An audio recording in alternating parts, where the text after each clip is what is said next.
All right. Well, welcome back to PreLaw Magazine Symposium on Choosing Your Law School. My name is Andrew Leja, and our next session is on practical training. Before we begin, I'd like to just invite those attending to be sure to ask questions. There's a Q&A section. We invite you to put down your questions, and we'll make sure that the moderator and the panelists see those questions so they can answer them. But before we get to the session, I want to recognize some of our sponsors: Southern Illinois University School of Law, UConn School of Law, and University of Houston Law Center. We invite you to visit with them at any time today at their virtual booths, because this is a great opportunity for you to ask questions and get feedback from them. Our next session is on best schools for practical training, and I'm pleased to introduce the moderator, Carrie Holland, Associate Dean of Admissions at University of St. Thomas School of Law. I'll pass it over to you, Carrie, and the panelists. Wonderful, thank you. Greetings, everyone. As Andrew mentioned, I'm at the University of St. Thomas School of Law in Minneapolis, Minnesota.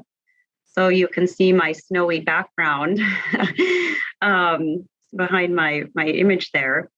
I'm going to introduce our panelists today. I'll give you their name and their title, and I'll tell you what law school they're from. And then I will kick us off with our first talking point. So as panelists today, we have Wayne Lee, who is the Assistant Dean for CoOp and Career Development at Northeastern University School of Law. We have Mark Miller, who is Dean and Ralph W. Bilby Professor of Law at the University of Arizona James E. Rogers School of Law. We have Bruce Smith, who is Dean and Professor of Law at the University of Denver Sturm College of Law. And we have Rebecca Purdom, who is the Associate Dean of Academic Affairs and Professor of Law at University of New Hampshire Franklin Pierce School of Law. So those are our panelists today, and I'm really excited to hear from each one of them. At the University of St. Thomas School of Law, our students appreciate several practical training opportunities, including our mentor externship program, our clinics, and our other externships as well, just as some examples. But I'm hoping that our panelists can share with us how their law school creates the best practical training experiences and opportunities for students. So I'm going to have Rebecca begin the conversation. Thank you. Thank you so much. And I get the pleasure of starting first with an incredible panel of law schools that have pioneered and pushed the idea of practical education. It's really exciting to be here with Minnesota and with Denver and with Arizona and Northeastern, who have been leaders there along with Franklin Pierce in New Hampshire. So thank you. Thank you for this opportunity. First up, I'm going to describe a little bit about how law schools generally look at practical training. And there's been a bit of an evolution over the few years. I'm just going to spend a couple of minutes on that and trust that my other panelists will fill in all the gaps I leave. And then I'll speak a little bit about Franklin Pierce on this, but I thought some table setting might be in order.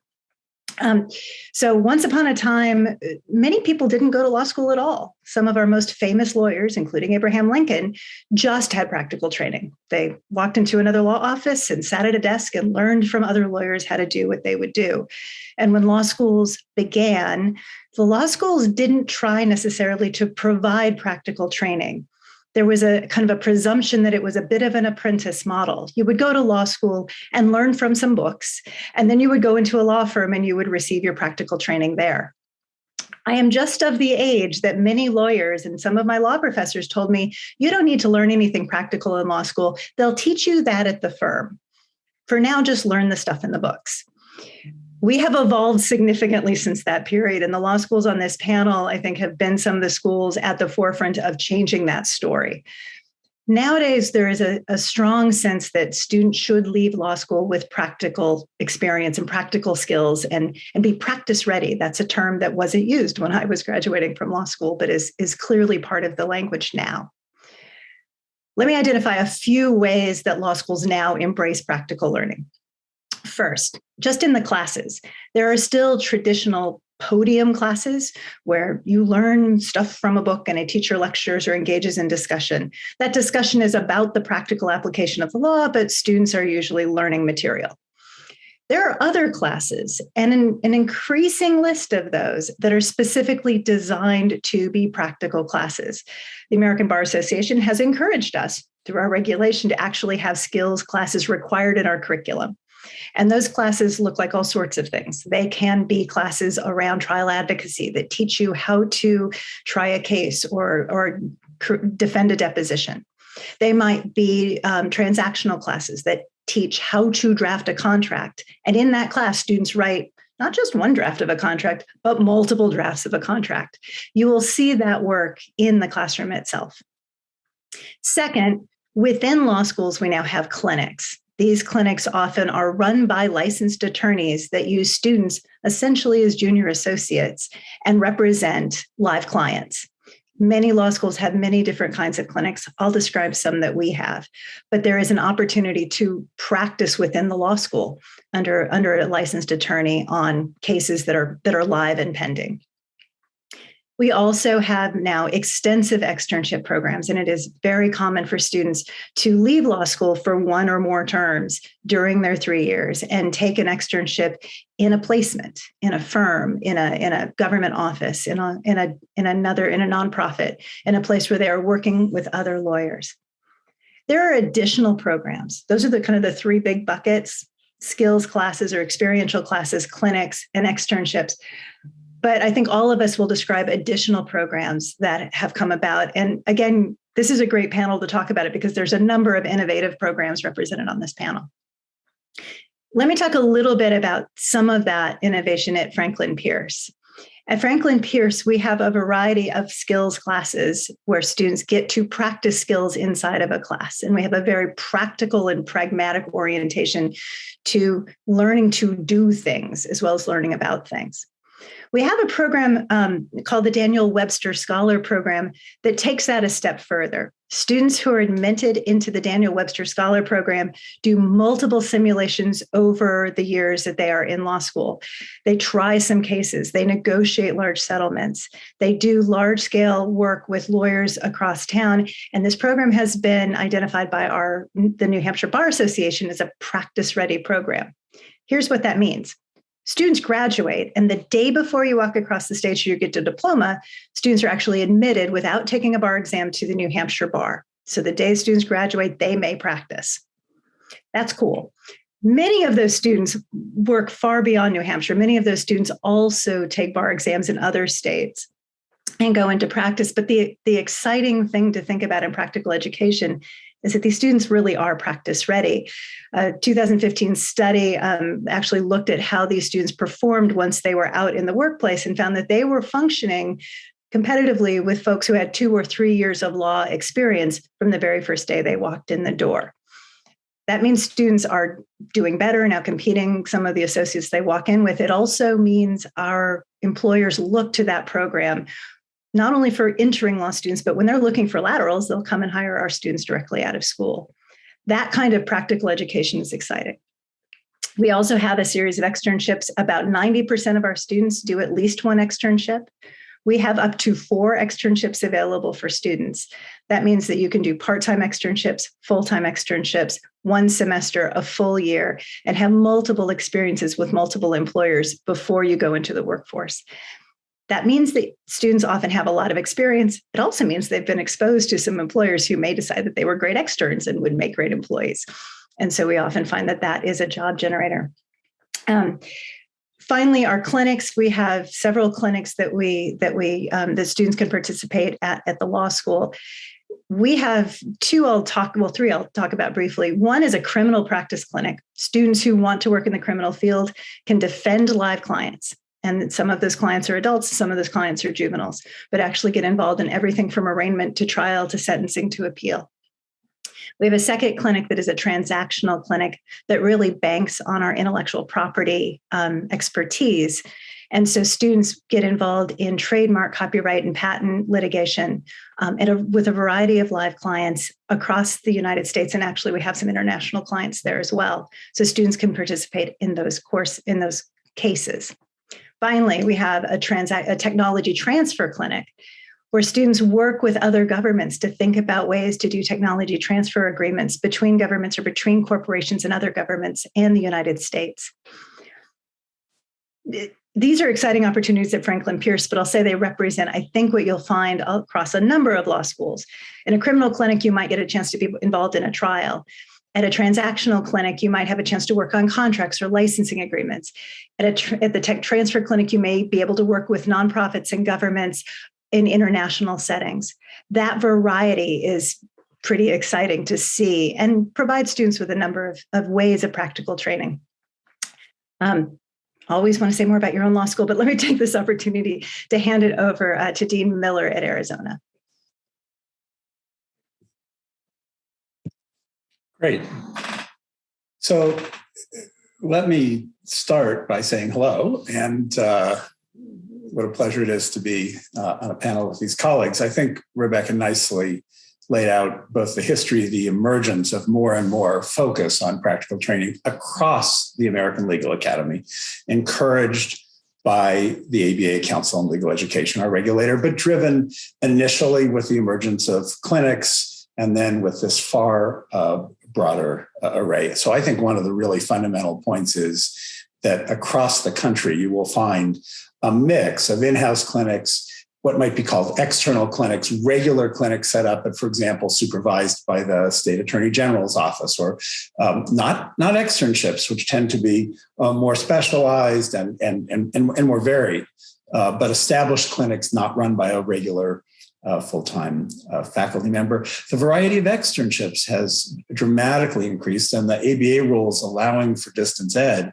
have invited schools to create more and more opportunities to support their students working not only on the main campus, but at a distance. And we'll talk a little later about the implications of COVID, but one of the implications has been the opportunity to do externships digitally. I think as you look more deeply at individual schools, you'll see subtleties. My point isn't that all schools are the same. What clinics are there? We have, for example, an established support structure with faculty for an externship program in Phoenix. Why? Well, we're the University of Arizona. We're in Tucson, charming little village in Arizona of 1 million people in the metropolitan area. Phoenix is 5 million people. It's a bigger urban center, more jobs, the government center, banking and finance. And so there are legal jobs in both places, but many of the opportunities are up there. We know many of the students who plan to stay in Arizona, which is not all of our graduates, but look at Phoenix. And so we set up not just externships, but an entire program and support structure there. Let me just add one more thing and move on to colleagues and look forward to your questions, which is the one other piece of the skills training I'd highlight, which again is common in terms of focus across law schools, but really critical, is the enhanced status for legal writing at many law schools, the professionalization at many law schools of the legal writing faculty, the deeper integration. I'm sure my colleagues will agree, but at least I hope they'll agree. When I speak to employers, to judges, to managing and hiring partners, to folks in nonprofits, to people in government agencies and so forth, the uniform answer to what matters most or what do you want to be strong is writing. The writing skill is essential. So in this mix of skills and experiences, I just want to add a critical piece into the mix.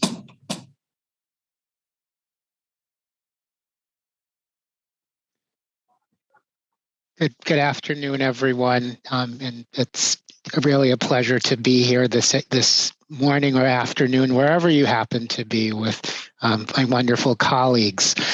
As you've probably heard from my colleagues earlier, there are a lot of similarities across our schools. All of us have been committed to providing we call it experiential opportunities, basically practical skills for our students to learn and grow and develop and be practice ready for the marketplace. But we all have our particular approaches to that. And where Northeastern is a little different from other schools is a program we call CoOp, which is short for Cooperative Legal Education, where essentially over the course of your law school career, you have 3 opportunities to gain full-time legal experience over the course of 15 weeks for each of these, which comes pretty close to a full year of actual work outside of the classroom with a legal employer at different times of the year. Most typical law students, the time that you usually get to work full time are your 2 summers, the summer after your first year, the summer after your second year. We create a third opportunity for you to do that, and we build it into the curriculum. Every single one of our students has to complete a co-op, 100%, has to complete 3 co-ops, 100% every single term. And to make that happen, we actually give you 1,000 employers to choose from. And it's not a made up number. We really do have 1,000 employers ranging from federal, state, and local and tribal judges to federal and state and local government agencies, large law firms, small law firms, nonprofits, NGOs in some 40 different states and across 70 different countries around the world. And it really gives our students, you as a student, an opportunity to try out different things and see what makes sense for you, and to work with an employer full time during those 15 weeks on real life legal matters. Sometimes you're sitting second chair in court with an attorney in an actual trial. Sometimes you're marking up a contract. You may be working with an NGO on a proposal before the United Nations or a tribunal within The Hague or wherever. All along the way, gaining the perspective of someone who's doing this full time. Sometimes it works out that you like it and you say, this is for me. Sometimes you find out, maybe not so much. But that's all important to the formative process of understanding what you want to do, what does it look like out in the real world, and what are the skills you need to be able to have in place to get there. And we give you these 3 opportunities to do that in a really substantive and deep, meaningful way. And at the end of it, you get an evaluation from your employer that actually often becomes almost like a written job recommendation for future opportunities. And this is in conjunction to offering skills-based courses in the law school, offering clinics. The co-ops actually come alongside that, and they actually almost are in conversation with each other, where your clinics can inform your co-ops, which can inform your skills classes, as well as your quote podium or doctrinal classes, so that by the end of that time, you will have come out of it with a pretty good understanding of what it's like working in a law office on a full-time basis. So that's a little bit about who we are, and I'll turn things over to Dean Smith for him to share a bit more. Thank you. So thank you very much, and greetings from Denver. I agree with the panelists that one of the great initiatives in recent years is this very careful thinking about practical training across all U.S. law schools. But I think there's also been careful thinking about what practical training actually means. So there are certain practical skills, let's take legal writing, that are important across all areas of how lawyers might practice.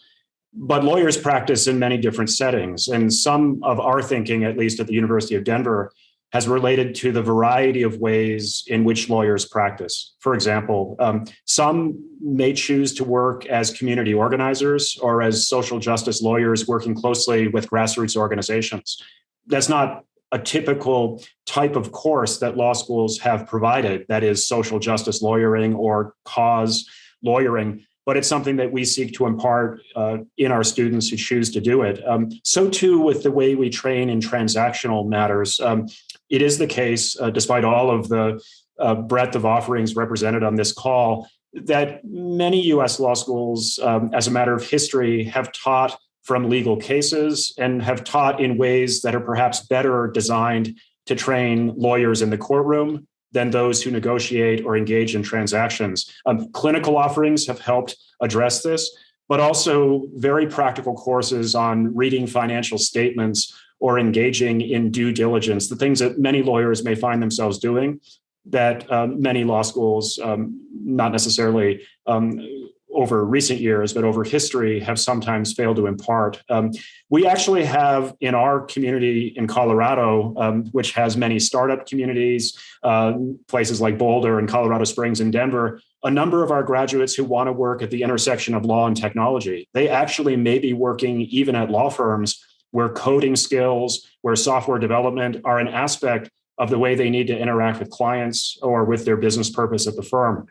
So we teach actually a law and innovation laboratory where students work in open source software to try to create legal applications designed to narrow the access to justice gap. I'll just say maybe very briefly, this has also led to a flourishing of ways that we teach, not just 3-credit or 2-credit courses, but boot camps, laboratories, externships, which have been highlighted, and also mentoring, that is the direct sharing of information from experienced lawyers to those who are coming into the profession. And that is an aspect of practical training as well, to think about what is my professional self-identity? How do I wish to practice law in the future? So appreciate the chance, Carrie, and I'll kick it back to you. Great. Well, thank you for sharing all of that. Thanks to the panelists. Our next talking point, I want our panelists to talk more about the relevance and direct correlation between practical training in law school and job placement after graduation. Of course, all of you as prospective students will be thinking about, what am I going to do when I'm done with law school? And we'll be hopeful that you find a job that is really fulfilling. And so to start us off with that, I'm hoping Quaim can start us off. I know that you are leading a career development office. And so I'm excited to hear from you and the rest of the panelists as well. Thanks again, Carrie. I think certainly practical training gives you the opportunity to really hit the ground running, as we like to say, as employers are expecting more and more that law students are, when they graduate, are going to be able to come out and roll up their sleeves as soon as when they come into the workplace. So our law schools, all of us have pivoted over the years to really be more mindful of that so that our students are well prepared for that first day in the office, maybe that first week in the courthouse, or what have you. I think one thing that's critically important to that is just testing one's assumptions. Like I can think of a grad who came back to our school this week for a panel who never saw herself doing immigration. She thought about maybe trying it a little bit on the side, and she took an immigration course because she wanted to help out family. And after doing at least one of her co-ops in the immigration space, she went on to actually work for the Federal Immigration Court here in Boston and actually become a clinical faculty member teaching immigration law for a number of years. And that started with literally testing her assumptions, like going to work for someone doing the stuff that you're interested in and seeing, maybe this is a little bit more than I thought it was. Maybe it's not what I thought, what it was cracked up to be, and all of that is okay. So just by gaining that experience, it kind of helps to sort of take some of the blinders off or peel back the curtain and allow yourself to be immersed in the work so that you can really make an informed decision as to whether or not this makes sense for you in terms of your where you're starting off career-wise. And also a critical piece of practical training is the mentoring relationships that you develop that can be incredibly helpful with job placement. Being able to work alongside someone who can actually see what you're performing, how you're doing your work, how your legal writing has developed, and can actually give you feedback and guidance about, okay, these are some of the pitfalls in the road. These are some of the things you have to be mindful of that they don't always show you on those TV shows. That experience is really invaluable. I can think about my first co-op as a Northeastern student. I worked alongside a state court judge who really took me under his wing to teach me how to write efficiently and effectively. And I could lean on to be a resource to connect me with employers as I was looking for jobs on the other side of graduation. So that practical experience, it's not just about gaining skills, but it's also building relationships that will be helpful, that will be not just helpful, but extremely advantageous as you look towards your job placements, both immediately out of law school and sometimes years down the road. So So in thinking about the value of practical training, think about it not just about learning how to do something, but also learning how to build critical relationships that will build bridges for you as you move along in your career. Thank you.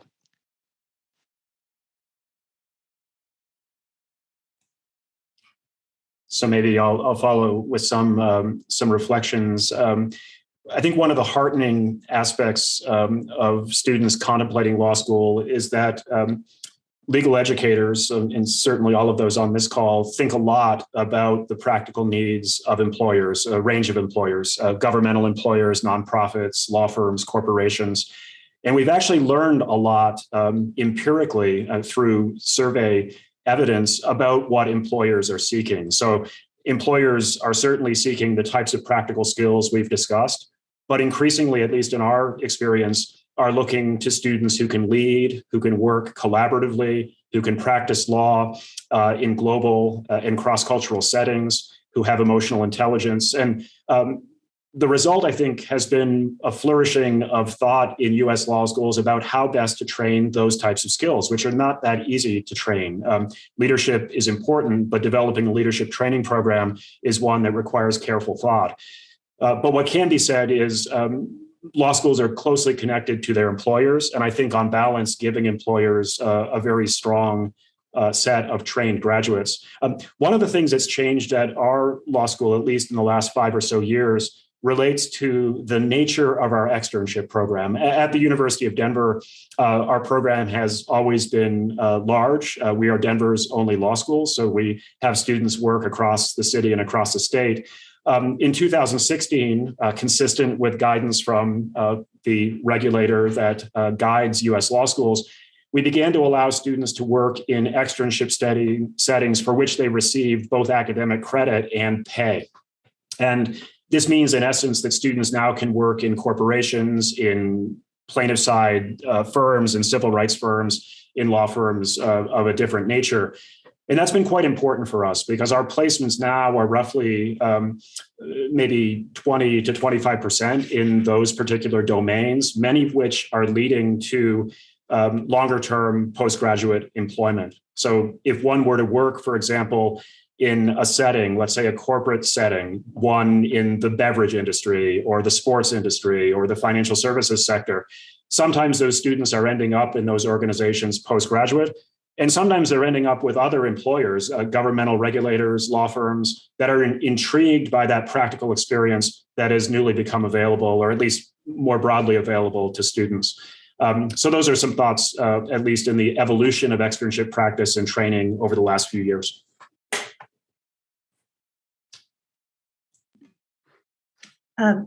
Thank you both. I want to echo and maybe amplify a piece of what you both said.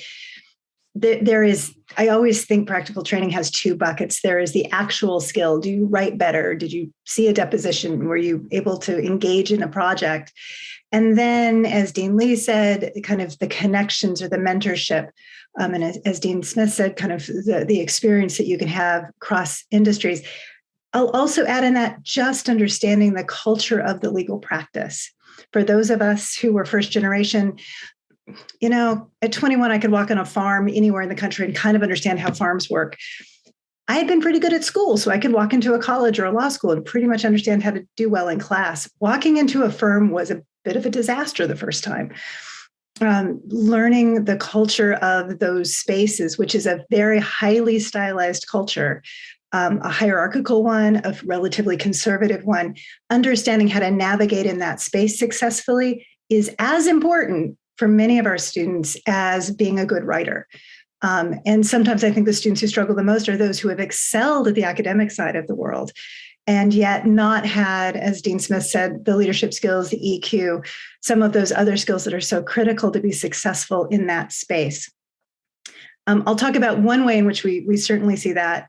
The University of New Hampshire Franklin Pierce has a new program, a hybrid JD program where students take classes online most of the year and come to school for just a few very short 4 or 5 day sessions throughout the year, one of the first in the country like this. many of the students in that program are really experienced professionals. Our average ages are students are in their 30s and 40s who have had full careers and then come back. I think this is not unlike some schools that have programs for advanced students. Many of the students bring a different culture with them. They may bring the culture from the tech industry. They may bring the culture from the healthcare industry or from business. And it's a bit of a rough graph onto the legal culture. So along with using practical training as an opportunity to hone those legal skills, ensuring that you understand the world into which you work. Again, this started as an apprentice business where folks were invited into the guild after having worked for a few years for another firm. Although we're not that anymore exactly, ensuring that you have those mentors and those opportunities to fully explore that experience, I think is really critical when we think about using practical experience as a bridge to really successful employment.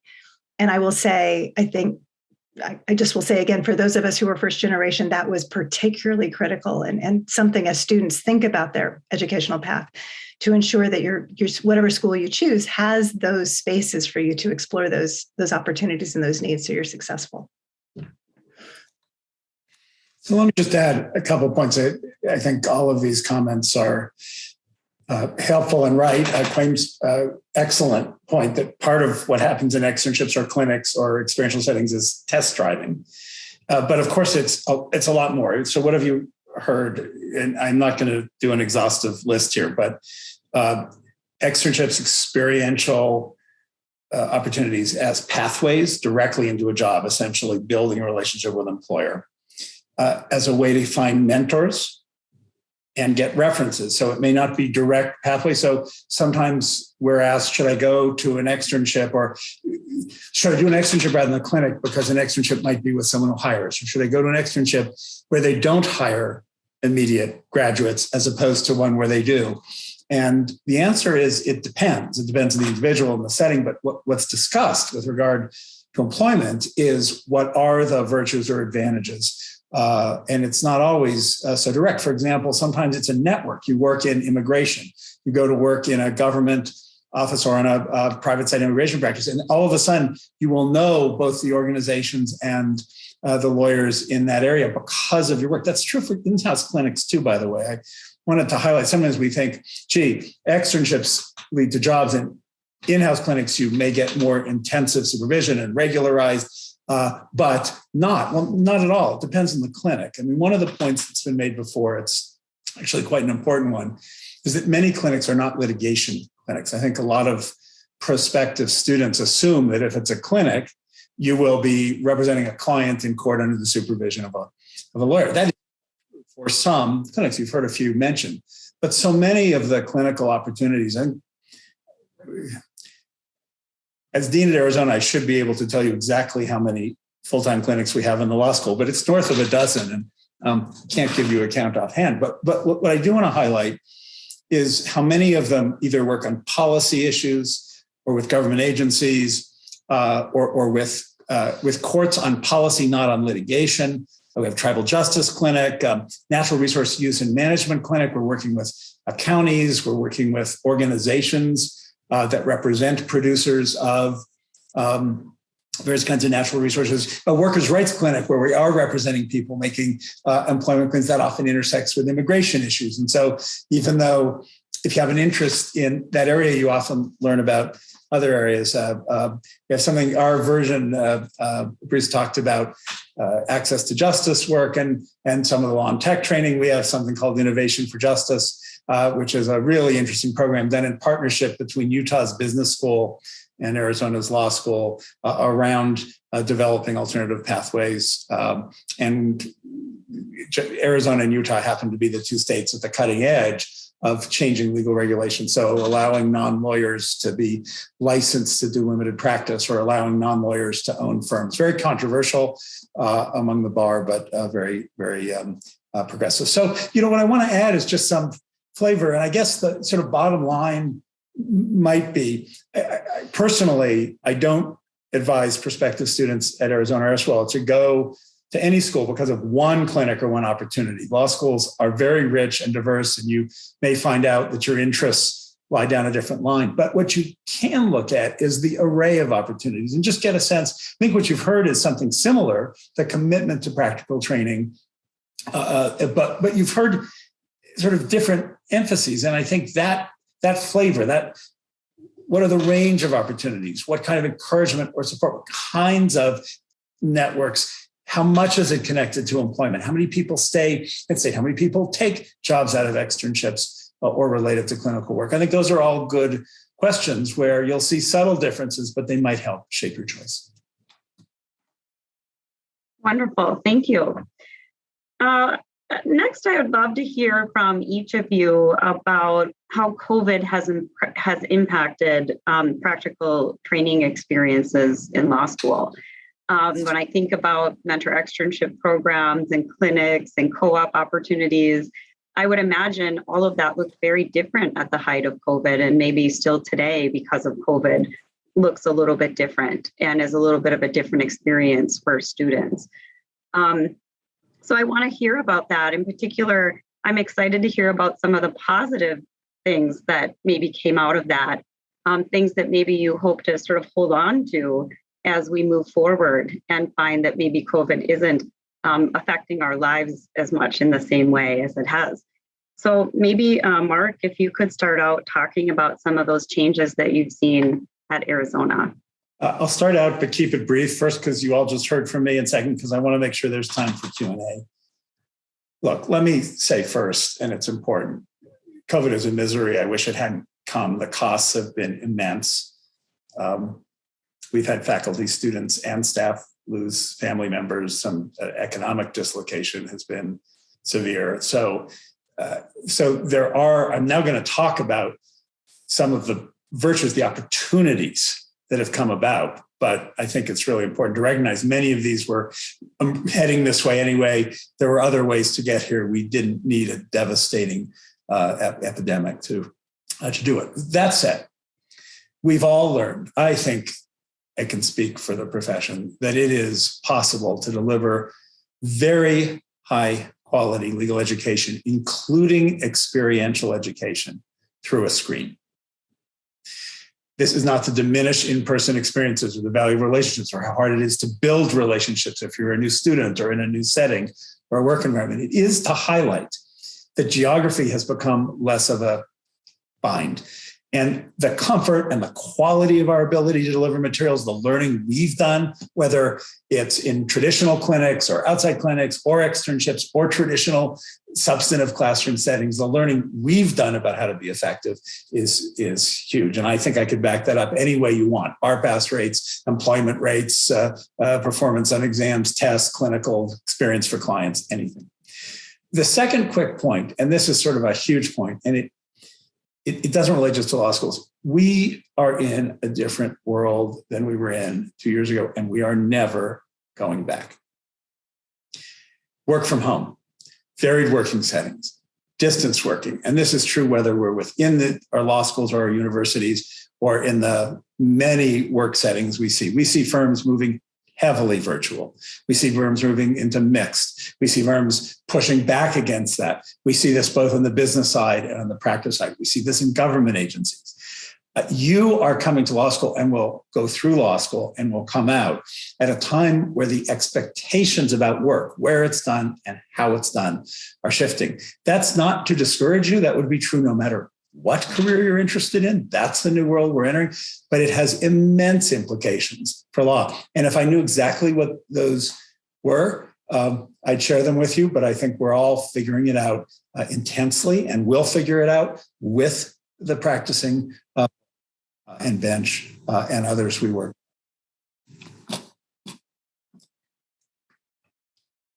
So I want to maybe just start by echoing Dean Miller's really profound and important observation, which is that this pandemic has been terrifically trying for students and for faculty and staff. And the burdens of that pandemic have not been borne equally across socioeconomic groups, communities of color, and individuals who have borne these challenges in particularly difficult ways.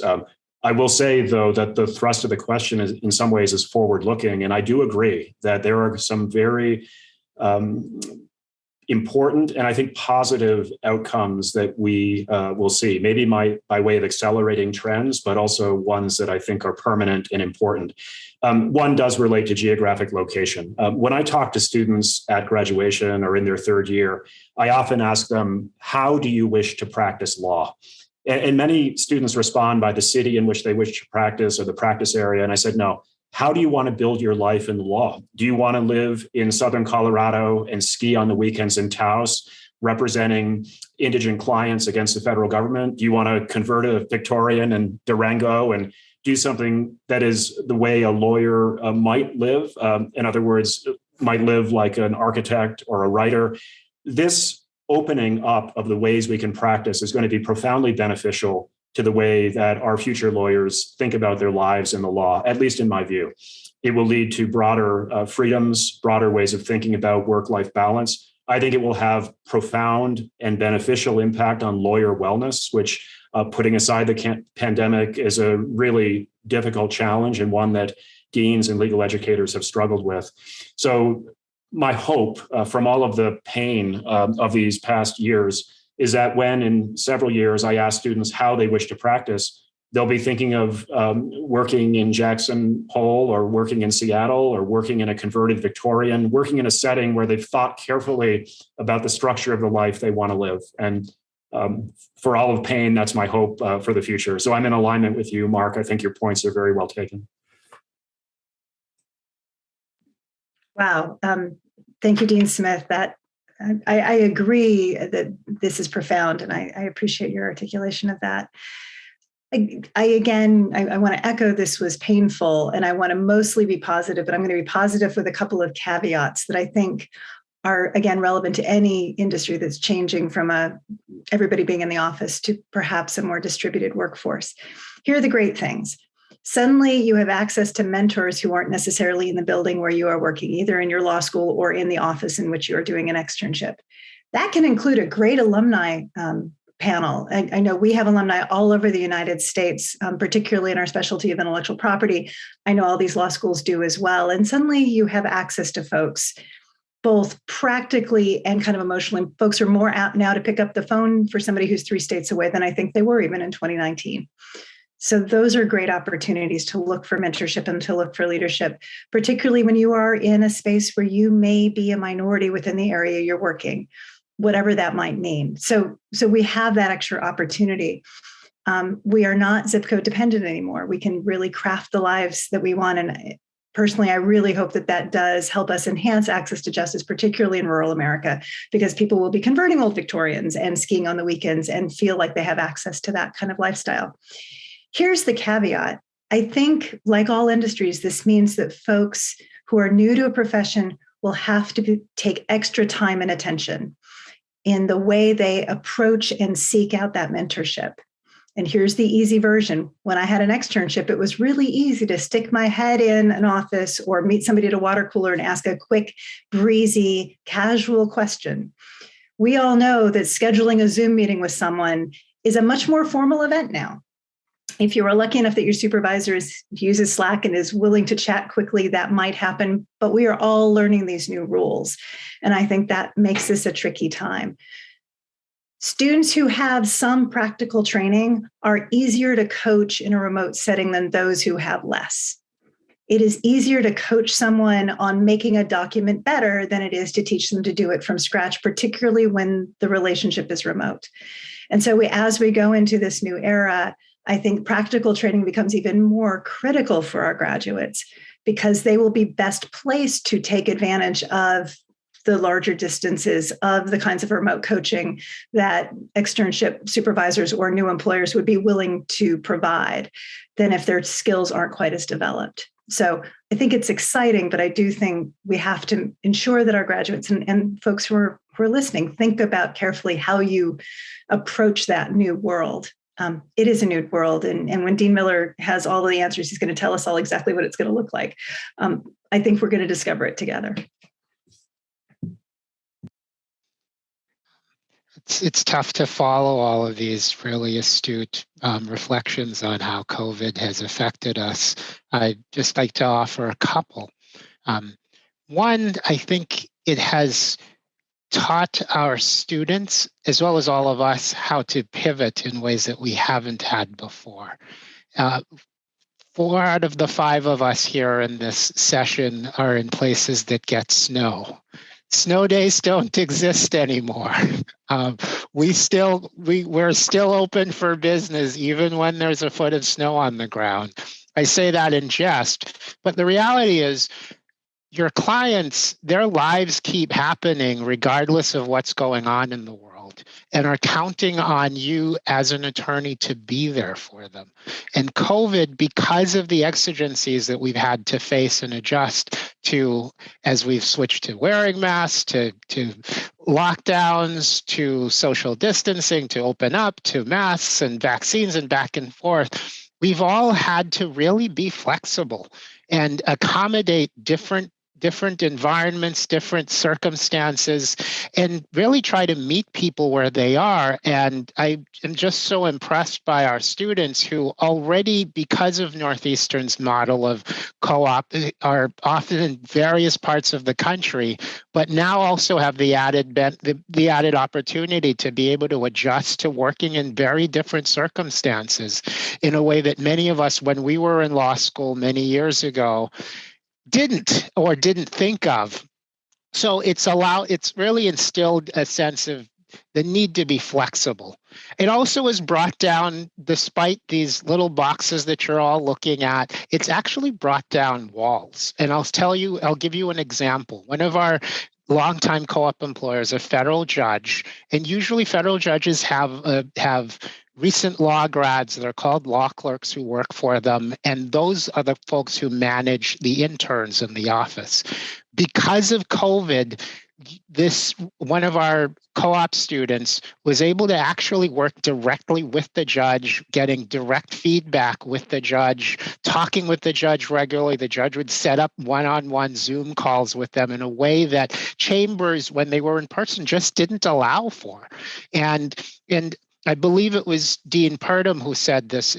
Forgive me if I'm mistaken. There have been it's really allowed folks to dialogue in ways that we couldn't have before because of these formalities and structures that really kept certain people isolated or outside of the inner circle.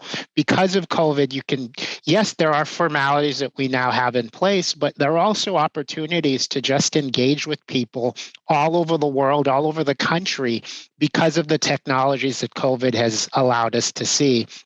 And because we all have the shared experience of having gone through perhaps one of the most transformative experiences of any of our lives, we have a different understanding of each other's humanity that I really hope will bring us closer together, and especially help young lawyers appreciate just the dynamics that folks are experiencing out there in the world around us. So for me, it's the chance to pivot and the chance to make the world a little bit smaller than it was before. And I think it's fair to say, as Dean Miller said, we're never going back to where they were. And I actually think that's kind of a good thing. Well, thank you for all of you for your thoughtful comments. We do have a bit of time for some questions, and there are a couple of questions in the Q&A. I wonder if somebody would want to talk a little bit about practical training for students who are interested in being law clerks. So recommendations you would have for practical experiences or coursework for those interested in clerking.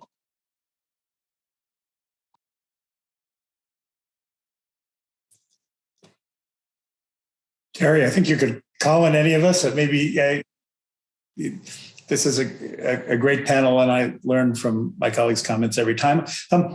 This will vary a little bit again by school. Some schools have classes where you can actually draft memos. There are courses designed to train people to be judicial clerks, if that's what we're focusing on. And then we've heard this mix of, we've talked a little bit about postgraduate clerking, but so many judges, federal, state, local, administrative judges, not only because of the COVID era digital access, but welcome externships or placements during the term or shorter engagement. Sometimes judges come and teach courses in drafting. You can get to know judges. They often come whether digitally or in person. And while that isn't a deep dive into what a clerk does, it's a chance to ask questions and understand. And then I would go back to the comment I made earlier, which is writing.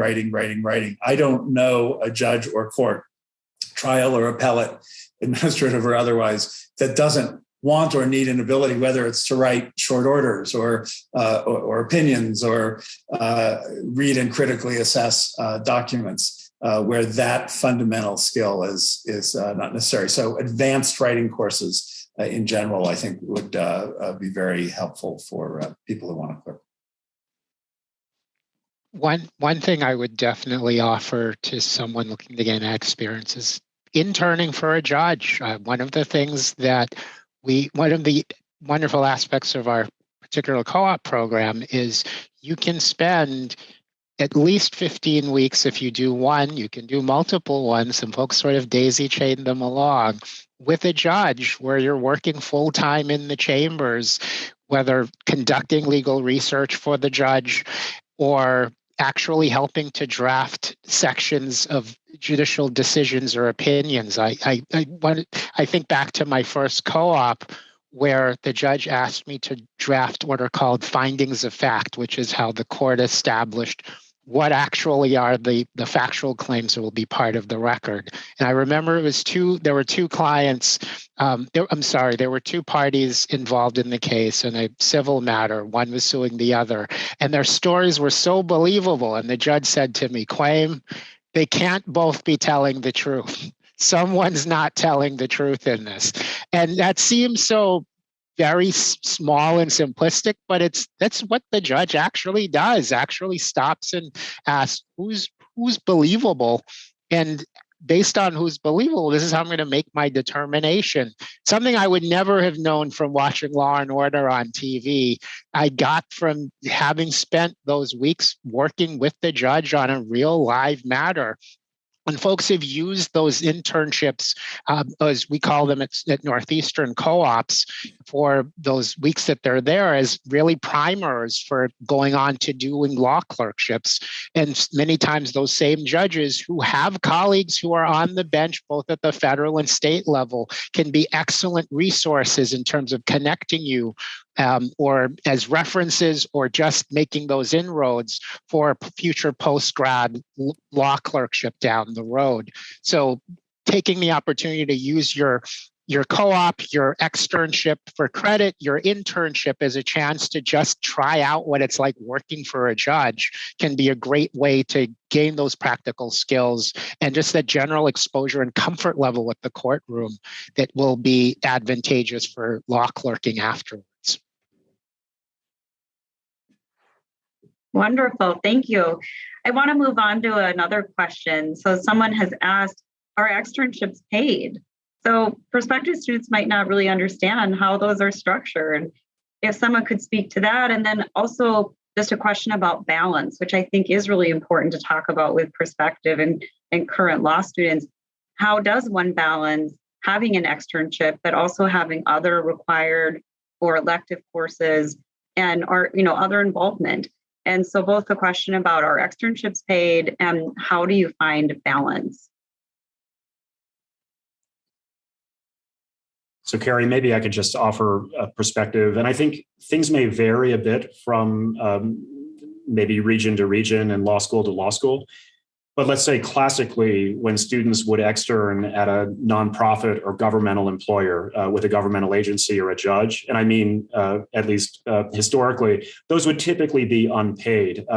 In recent years, some law schools have directed externship funding, so philanthropic funding from alumni to try to support students who wish to pursue those opportunities, let's say between the first and second year. It's becoming, I think, increasingly understood that supporting those opportunities is beneficial to students and certainly beneficial to the nonprofit and governmental sector.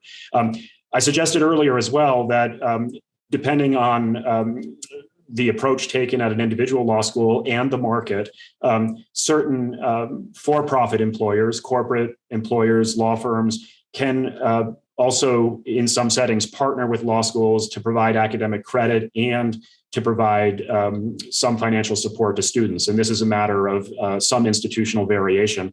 On the big question of how to balance, every law school in the country has strong relationships with those employers who host externs. They work closely with them on evaluation, on appropriate work assignments, on balancing the requirements of doing high caliber work outside the law school with maintaining studies within. And if those relationships require recalibration or rethinking, they're attended to very carefully. So that is a universal. Students find ways to balance their work and their studies, sometimes even by taking their courses in the evening or on the weekend, but even day students have the full support of their law schools and, in almost every instance, their employers to balance those important responsibilities. I hope that's a sort of a fair overview. I agree with all of that, and I will add there's another balance. Some lucky few come to law school knowing exactly what they want to do and can drive a straight line from their first day of law school to their first job. Many of us wanted to do some exploring or weren't quite sure. And so along with balancing your schoolwork and your externships, I do encourage students to think about having a variety of experiences. Perhaps doing a fellowship. We had Rudman Fellows that do fellowships in their first year, and we fund students to work with nonprofits and government fellows. In the second year, taking a job at a different kind of organization. Some folks, for example, who know they want to do criminal work, try the defender's office and try the prosecutor's office, and maybe do a third thing. And make sure that you have that variety of opportunities along with your studies. Dean Lee mentioned earlier that folks in the co-ops at Northeastern get a chance to look at a couple of different things. One of the best blessings you can have is to do an externship and find out you don't like it because you didn't take a job and commit yourself for 2 years before you found out you didn't like it. So I encourage students to think about that balance as well. How can you have a variety of experiences and perhaps hone your interests and expertise during that period? You might find out you love immigration law. Mm-hmm. Wonderful. Oh, go ahead, Dean Miller. So I know we're right at the end, but I wanted to respond briefly to one of the other questions that was posted because it's a great question and I think resonates for all of us. And the question was, are students able to take electives or courses outside of the law school? This so goes to where the profession is heading. And you're looking at law schools that are at universities and while the particulars will vary, it is common. So at Arizona, we're a small law school, but we're at a 50,000 student university with science and graduate and other professional programs. And you can take at least 15 units, essentially up to a semester's worth of classes elsewhere. So it's a important question because often those are in, medical school or business, or they exactly have some of these practical and deep end skills and knowledge bases, and yet they're on campus. It's easy; you get the credit for it. So I just thought that was an especially helpful question, and I think you find similar answers across the board. And again, thank you. Thanks to my panelists, thanks hosts, and thanks to all of you who were online. These were very good questions. I'm sorry we can't answer them all. Yes, I do wish we had time to answer more questions and talk more, even just in response to that question about dual degrees and joint degrees and all sorts of fun stuff. But I think we need to hand it over to Andrew so he can close up the session here. So thank you, everyone. Yes, thank you, everyone on the panel. We really appreciate your thoughts and insights today. It's been very insightful. We'll go ahead and take a 15-minute break now before the next session starts on diversity. And that one will start at 1:30 Eastern Standard Time. During this time, we invite you to go visit one of the sponsors' booths. And those include University of Georgia School of Law, University of Houston Law Center, UConn School of Law, and Southern University Law Center. So we just want to give another thanks to our panelists today and have a great rest of your day.